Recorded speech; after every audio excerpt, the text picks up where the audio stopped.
प्रणाम सब गोटे के। हम छी माधवी झा मैथिली गीत चैनल में अहाँ सब गोटे के स्वागत अछि। आइ एकटा लऽ के एलहुँ भगवती गीत। बहुत सुंदर गीत छनि, अहाँ सब सुनू। आशा करै छी सब गोटे गीत नीक लागत, तो सुनल जाओ।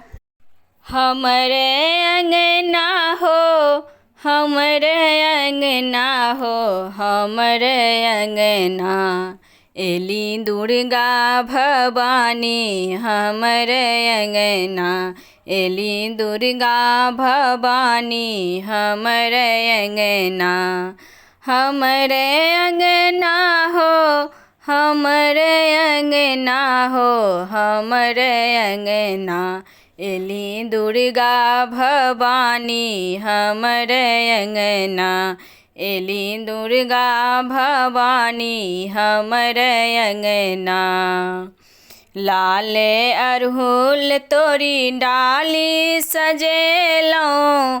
नौ रूप मैया ले माला बनेलौं। लाले अरहुल तोरी डाली सजेलौं। नौ रूप मैया ले माला बनेलौं।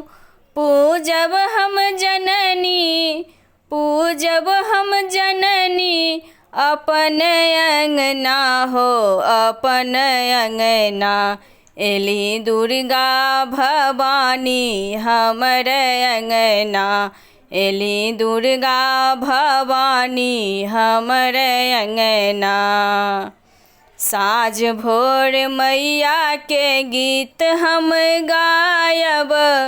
आरती दिखायब, भोग लगायब। साँझ भोर मैया के गीत हम गायब। आरती दिखायब, भोग लगायब।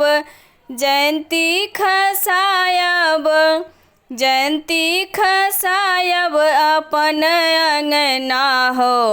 अपन अंगना एली दुर्गा भवानी। हमरे अंगना एली दुर्गा भवानी। हमरे अंगना खोइछा भरब माँ के मांगब वरदान।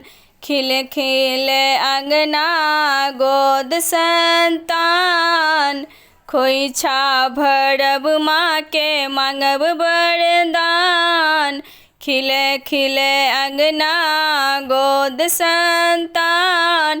कन्या खुआयब, कन्या खुआयब अपन अंगना हो। अपन अंगना एली दुर्गा भवानी। हमरे अंगना एली दुर्गा भवानी। हमरे अंगना, हमरे अंगना हो, हमरे अंगना हो, हमरे अंगना एली दुर्गा भवानी। हमरे अंगना एली दुर्गा भवानी। हमरे अंगना।